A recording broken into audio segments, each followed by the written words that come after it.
বোঝা গেল শেরপুরবাসীরা কোরআন প্রেমিক। আল্লাহু আকবার। শেরপুরবাসীরা নবী প্রেমিক, শেরপুরবাসীরা ইসলাম প্রেমিক। ইসলামকে ভালোবাসে যারা, নবীকে ভালোবাসে যারা, কোরআনকে ভালোবাসে যারা, আল্লাহর জান্নাত পাবে তারা। বলুন সুবহানাল্লাহ।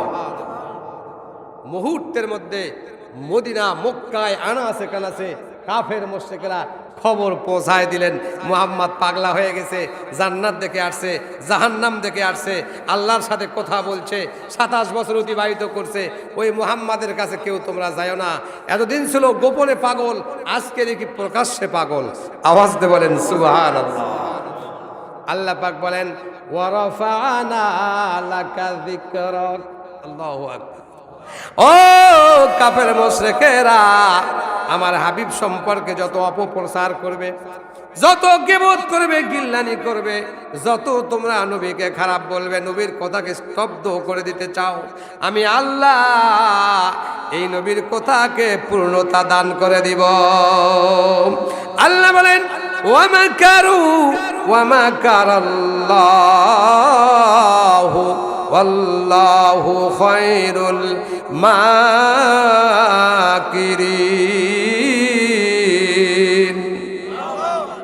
ও কাফেরেরা, যতই কায়দা করো, যতই কৌশল করো, তোমাদের সকল কায়দা কৌশল মাকড়াসার জালের মতো ধূলিসাৎ হয়ে যাবে। সুবহানাল্লাহ। 41 বছর মনে আছে নি? আছে? আজ কয় সাল? আরো কত বাকি? মাকড়াসার জালের মতো তাদের জাল ভেঙ্গে বাংলার জমিনে কেউ কথা বলতে পারবে না আমি করি এটা। করার সাথে সাথে সাফার দাঁত একটাও থাকবে না। আওয়াজ দিয়ে বলেন ঠিক না ঠিক? ও মুসলমান, আল্লাহর কাছে মাথা নত করো, কোন জাতির কাছে শয়তানের পরঙ্করে মাথা নত করো না। কথা বলেন ঠিক না ঠিক? আল্লাহ পাক তোমাদের ইজ্জত বাড়ায় দিয়ে, সম্মান বাড়ায় দিয়ে, নবীর মুজাহিদ বানায় দিবে। আল্লাহু আকবার।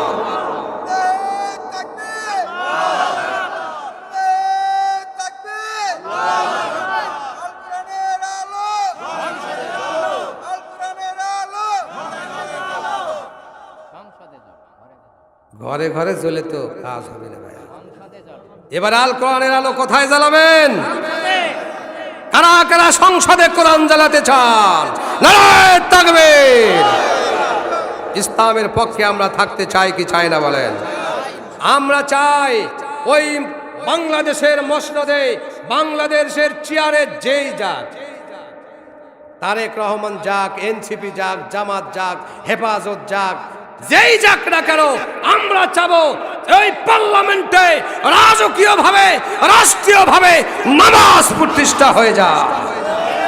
আমরা চাবো রাষ্ট্রীয়ভাবে যাকাত প্রতিষ্ঠা হয়ে যায়। আমরা চাবো রাষ্ট্রীয়ভাবে পর্দা প্রতিষ্ঠিত হয়ে যাক। আমরা চাবো রাষ্ট্রীয়ভাবে ইসলামকে খোলা ময়দানে, আল্লাহর জমিনে আল্লাহর দ্বীন কায়েম হয়ে যাক। কারা কারা পক্ষে থাকতে চায়? সবাই কোরআনের পক্ষে থাকতে চায়। আল্লাহ কবুল আর মঞ্জুর করে বলেন আমিন। আমার ভাইরা, মুহূর্তের মধ্যে মদিনাতে, মক্কাতে, সারা উপমহাদেশ আলোড়ন সৃষ্টি হয়ে গেল। বিশ্ব নবী এবার পাগল হয়ে গেছে। বিশ্ব নবী এবার কি হয়েছে? পাগল হয়ে গেছে। এই যুবকেরা কথা বলো না, ভালো করে শোনো। ভবিষ্যতে তোমরাই হবে দেশের নাগরিক, তোমরাই হবে দেশের সরকার। কথা বলেন ঠিক না ব্যাঠে? আমার কলিজার টুকরাম শেরপুরবাসী ভাইরা, কোরআন প্রেমিক ভাইরা, নবীর আদর্শবান ভাইরা, মুহূর্তের মধ্যে মক্কা মদিনাতে খবর ছড়ে গেল। এক ইহুদি এই নবীর মিরাজের কথা শুনে তামাশা করলো, হাসি করলো, ঠাট্টা করলো, বিদ্রুপ করলো। মুসলমানদের নবী একটা গাঁজাখোর। কি খোর? কি খোর? আওয়াজ দিয়ে বলেন নাউজুবিল্লাহ। বাজারের ভেতরে এমন কিছু কুচক্করি মানুষ আছে না নাই? এখন চায়ের দোকান তো, প্রত্যেকটা চায়ের দোকান এক একটা সংসদ। ওখানে সরকার বানাচ্ছে, মন্ত্রী বানাচ্ছে, বিচার করতেছে, ফাঁস দিচ্ছে, কাউকে জেল দিচ্ছে, কাউকে আয়না ঘরে ধুচ্ছে। কথা বলেন ঠিক না ব্যাঠে? আছে হলো চায়ের দোকানে আর আদার ব্যবসায়ী হয়ে জাহাজের খবর। কথা কি বেশি বললাম না ঠিক বললাম? প্রত্যেকটা চায়ের দোকান হয়েছে এক একটা সংসদ, এক একটা সমালোচনাকারী, যাদের সম্পর্কে বিশ্বনবী মুহাম্মদ রাসূলুল্লাহ সাল্লাল্লাহু আলাইহি সাল্লাম বাইহাকী শরীফের হাদিস বর্ণনা করেছেন। নবী করিম সাল্লাল্লাহু আলাইহি সাল্লাম বলেছেন, আন আবি সাঈদ রাদিয়াল্লাহু তাআলা আন قال رسول الله صلى الله عليه وسلم الغيبة أشد من الزنا। আওয়াজ দিয়ে বলেন নাউযুবিল্লাহ। গীবত হলো জিনার চাইতেও বড় অপরাধ। কার হাদিস? রাসূলের হাদিস, বাইহাকী শরীফের হাদিস। হাদিস এখানে নিয়ে এসেছি, আপনারা দেখলে দেখতে পারবেন। আবু সাঈদ রাদিয়াল্লাহু তাআলা আনহু থেকে বর্ণিত, নবী করিম সাল্লাল্লাহু আলাইহি ওয়াসাল্লাম বলেছেন, গীবত হলো জিনার চাইতেও বড় অপরাধ। ক্বালু ইয়া রাসূলাল্লাহ সাল্লাল্লাহু আলাইহি ওয়াসাল্লাম ওয়া কাইফাল গীবাতু আশাদ্দু মিনাজ জিনা। নবী বললেন, সাহাবারা বললেন, কিভাবে, কেমন করে এই গীবতটা জিনার চাইতেও বড় অপরাধ হয়? কিভাবে হতে পারে এটা? ক্বালা ইন্নার রাজুল লা ইয়াজনি ফায়াতুবুল্লাহু আলাইহি।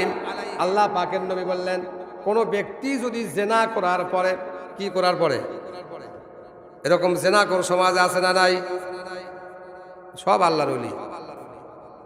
জিনা কর সমাজে আছে না নাই? আছে। এই জিনা করেরা যদি ফায়াতুবুল্লাহু আলাইহি, আল্লাহ পাকের নবী বলেন, কোন ব্যক্তি যদি, কোন মা যদি, কোন পুরুষ যদি, কোন ভাই যদি, কোন বোন যদি জিনা করে থাকে, ওই জিনাকার ব্যক্তি যদি ফায়াতুবুল্লাহু আলাইহি যদি বলে, আল্লাহ এই মুহূর্ত থেকে, এই সময় থেকে আল্লাহ গো আর কোন জিনার কাজে আমি লিপ্ত হব না, হায়াত আছে যতদিন আর কোনদিন জিনা ব্যভিচার করতে যাব না। আল্লাহ পাকের নবী বলেন, আমার উম্মতেরা আরে শোনো, নবী আমার পাক জবানে বলেছেন, ক্বালা ইন্নার রাজুল ইয়াজনি ফায়াতুবুল্লাহু আলাইহি। ও আমার উম্মতেরা শোনো, পাপ করেছো, জিনা করেছো, তোমরা নিরাশ হয়ে যেও না, ভেঙ্গে পড়ো না, একেবারে জাহান্নামী হয়ে গেছো এটা মনে করো না। আল্লাহ পাকের নবী বলেন, ফায়াতুবুল্লাহু আলাইহি।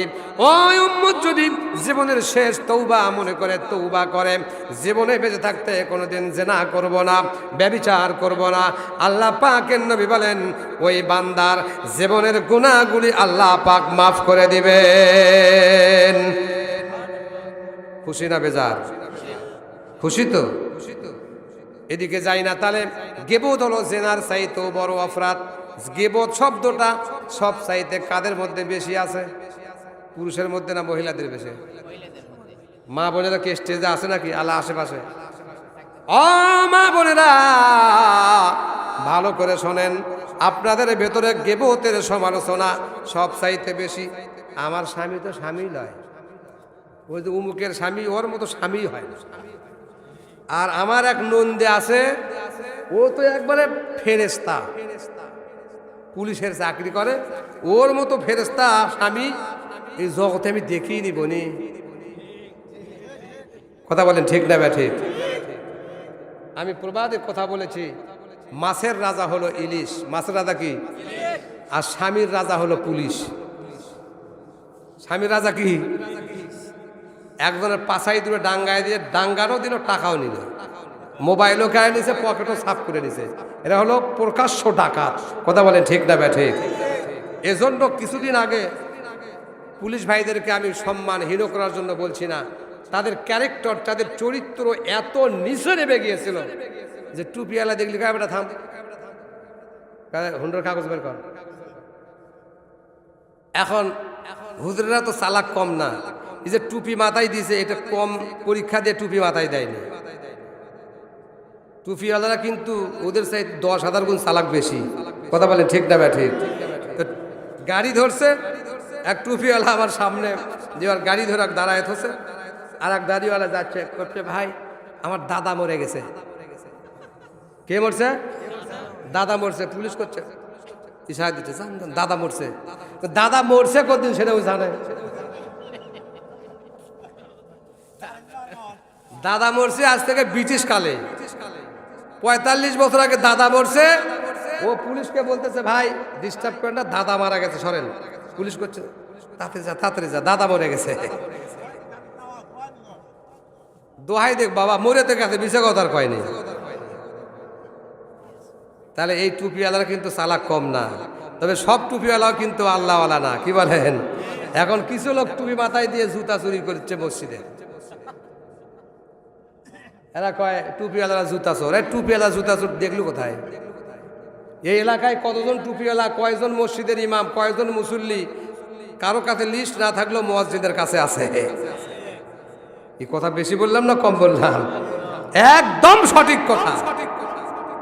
সম্মানিত ভাইরা আমার, মা বোনেরা, স্বামী যদি 10 বছরের মধ্যে একদিন যদি পেটিকোটের কাপড় আনতে দেরি হয়, তোমার সাথে বিয়ে হয়ে জীবন তামা হয়ে গেছে। উমুকের স্বামী দেখো, কাপড় ছেঁড়ার আগেই কাপড়, জামা ছেঁড়ার আগেই জামা, শাড়ি ছেঁড়ার আগেই শাড়ি। দেখা ওটা কলুরা পেটনের আগেই পেটন আছে না নাই? ওটা কয় না, পেটনের কথা বলবে না, খালি দিছে যেটা সেটা। মা বোনদের মধ্যে এই তেল তেলে গল্পটা সব সময় হয়। আমার মা বোনেরাম, আমি আপনাদের হাসির খোরাক দেই নাই। নবীর বাইহাকি শরীফের হাদিস বলতেছি, আল্লাহ নবী বলেছেন আল গিবাতু আসাদ্দু মিনাজ জিনা, গিবত হলো জেনার চাইতেও বড় অপরাধ।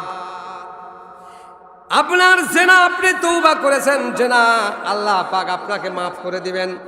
কিন্তু যার সমালোচনা, যার গিবত আপনি করলেন, ওই ব্যক্তি যতক্ষণ পর্যন্ত আপনাকে মাফ না করবে, ক্ষমা না করবে, তাহলে আল্লাহ তাকে ক্ষমা করবে না।